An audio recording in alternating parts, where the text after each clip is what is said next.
Munduko poesia kailerak saieko 33. zenbakia den, ez dakit ondo oskatuko dudan, Faruk Farrokhzada idazle iraniarrari buruz arituko gara. Miren Agur mehabek eginiko itzulpenean oinarrituta. Ez dakite ondo oskatu dudan, Igor, zu ere ez dakit iraniar edo persan aditua zaren. Ez, baina olako zerbait izan behar du. Bai, ez, Faruk Farrokhzada.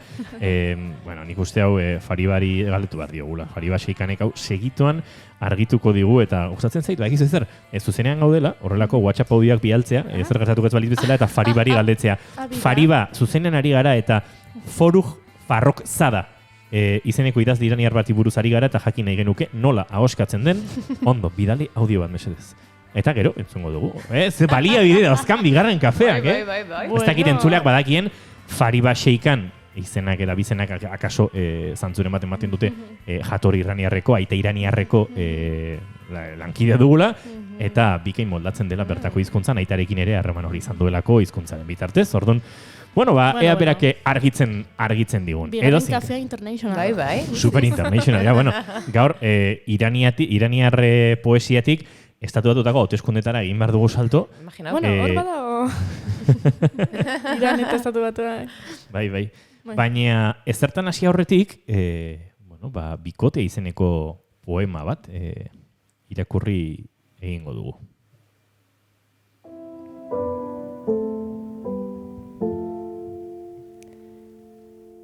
Gaua dator, eta gauarekin iluna. Eta ilunarekin begiak, eskuak, eta arnasotxak. Arnasotxak. Eta uranen soinua tantaz jausten kanillatik. Segidan zigarro biren puntu gorriak, erlojuaren tiktaka. Eta bihotz bi. Eta bi bakardade.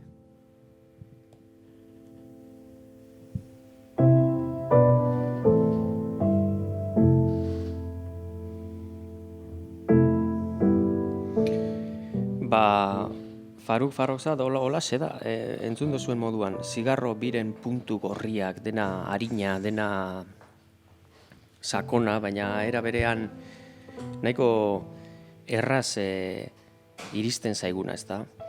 Beñat Sarasolak munduko poesia kaileretarako beti egiten du olako aintzin solas bat, eta egiten du Farrokhzaden soslaia, entzun. 35ean jaio zen, pasadan mendean Teheranen, Reza Pahlaviren diktaduraren garaian. Eta aita autoritarioa zeukan armadako koronela zen, eta bere familian ere broma gutxi ibiliko zen, seguruenik. Bai. Gazterik hasi zen poesia idazten 13 urterekin eta gazterik eskaundu 16rekin. Bere aitaren borondatearen kontra. Eta gero dibortziatu egin zen, eta eskondu, eta handi 5 urtera, bere lehen editore eta senarraren lagun Nasser Kodayarrekin maitemindu ondoren, eduki zituen bere goraberak. Ez zion inork ulertzen orduko Iranen, eta poesiari emana bizi izan zen. Bizitza samin hori azkarregi joan zitzaion ordea, 32 urterekin hil zen auto-istripu batean. Farrokhzadek bere poesiarekin banatzearen, erbestearen, oinazearen esperientziak dakartza. Abandonua ere bai, bakardadea ere bai, baina esperantzarako tartea ere bada, dio Beñat Sarasolak, arrazoiz dio gainera. Kailereko azkenengo 2 lerroek esaten duten bezala, leihoaren babesean nago, eguzkiari loturik. Oro bat, darrai Beñatek, erresistentzia keinuak aurkitzen aldira giro latzo horren erdian, non mintzoa goratzearen aldarria egiten den. Dibortzioaren ondoren, semearen orduan 3 urtekoa zaintzak kendu zioten, eta apenas izan zuen gerora harekin egoteko aukerarik. Bizitza osoan eraman behar izan zuen bere askatasuna familiaren aurretik jartzearen zama. Bere poemetan ere ageri da Kami semea ura galtzearen lantua eta gizartearen egitura patriarkalarekiko erantzun matxinoa. Itzulinguru gabe idatzi zuen bertso lerro batean zer izan zen kalbario hura. Nire bizitza osoa da bertso lerro ilun bat. Baina badauzka bestelako poemak ere bai.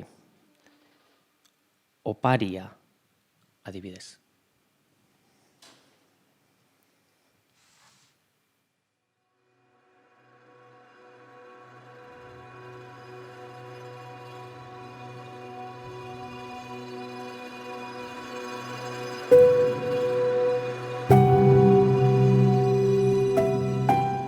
Gauaren mugatik mintzonatzaizu. Ilun beltzaren mugatik. Nire etxera etortzen bazara laztana, ekarri kriseilu bat. Eta leio bat. Ikus dezadan jendetza kalexka zoriontsuan.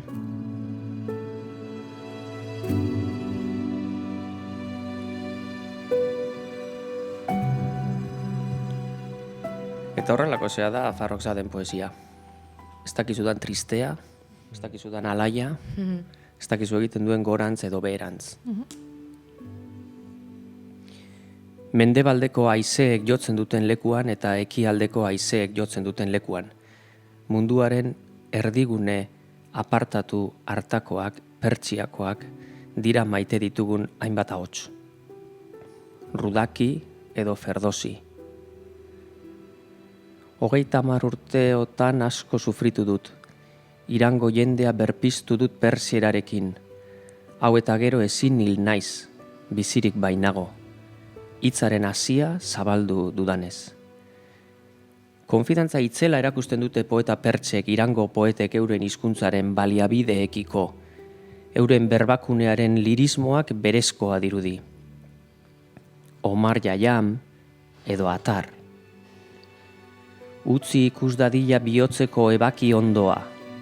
Zauri horiei esker ezagutzen baitira maitasunerantz doazenak.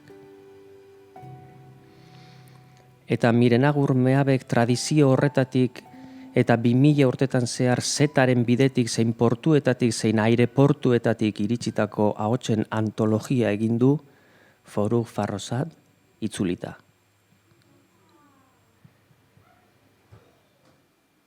Garai hartako lehen poemek kritikarien azaldura ekarri zuten. Poeta emakumezko bat sexuaz eta desioaz gordinki eta lehen pertsonan idazten, Arbulloa.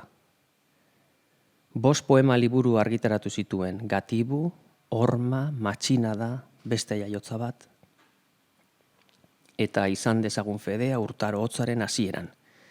Eta 72an Etxea beltza da film dokumentala zuzendu zuen, Irango zinemagintzan aski goraipatua dena. Bere poesia hala ere, ez da berdea, ez da presaskoa, sakona da lehen azaldu dugun hizkuntza pertsaren aztarna bezain. Banaketa, erbestea, laidoa, eta horien denen erdian batzuetan lore koloretsu bat. Testu inguru gogorrean hasitako printzak dira hauek. Norbait etorriko da. Norbait etorriko da.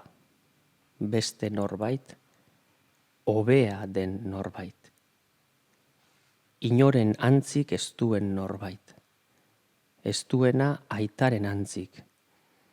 Ez hansiren, ez jahiaren, ez amaren antzik. Kontrakulturaren ikono bihurtu zen Farrokhzad mendebaldean. Ekialdean ordea, arnasa hartzea bezain beharrezkoa eta naturala izan zen bere idazkera. Mirenagur Meabek ez dakit zelan lortu duen, baina lortu du idazleari entzutea itzultzaileari baino gehiago. Agian erraza delako Farrokhzaden oihuak bezala entzutea lastanak eta arnasotsa. Agian errebelde izateko milaka urteko teknikak darabiltzalako, teknika horien artean dagoelarik, blasfemia beharrezko bat.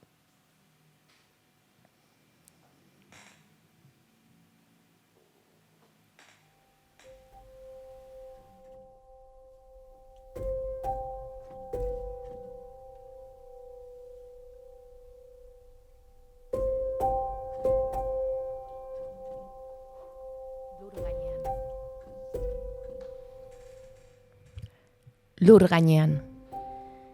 Sekula ez dut nahi izan, izar bihurtu zeruaren ispiluan. Ez da ere arima aukeratuen gisa, aingeruen lagun isil bilakatu. Sekula enaiz lurretik aldendu. Zutik nago lur gainean, nire gorputzarekin. Landare batek bezala airea, eguzkia eta ura xurgatuz bizitzeko. Emankor desiraz. Emankor minez. Zutik nago lur gainean, izarrek gur nazaten. Haizeek fereka nazaten. Nire espainetan musu bat, pausatu zen bakoitzean. Izar bat jaio zen oroitzapenen ibaira, abaildutako nire gauean. Zergatik, bada, irrikatu izarrak. Halakoxea izan da beti, nire kanta. Gozoa, barea, beti izan da halakoxea.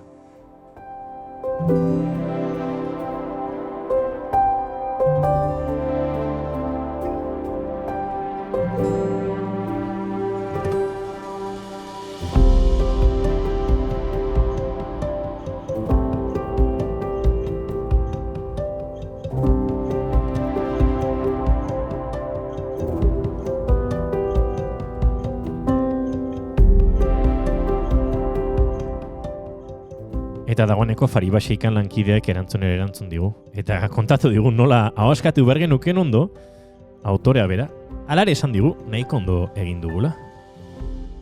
Furur farrorzado. Furur farrorzado.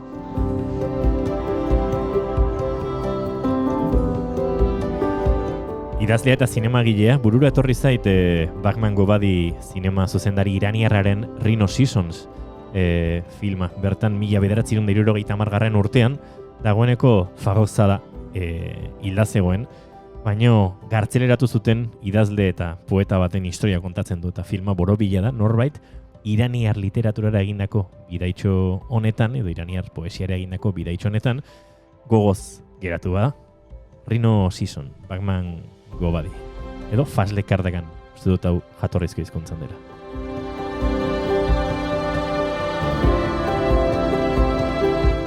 Igor Estankona, ze plazerra. Bai. Gozatu hartu dugu, Plazerra Izugarria. neurea, zuei entzuten nola errezitatzen duzuen. Aukera edarrak egin dizkiguzu. Bai, egia Eta esan, guk gozatu besterik ez. Bai. Eskerrik asko, bi aste barru edo ikusiko dugu berriz ere elkar. Ederto, ekarriko dugu. Ostegunetako hitzorduan. Ekarriko dugu merezi duen beste liburu bat. Esan da. Igor Estankona, mila esker. Zeuei. Jo.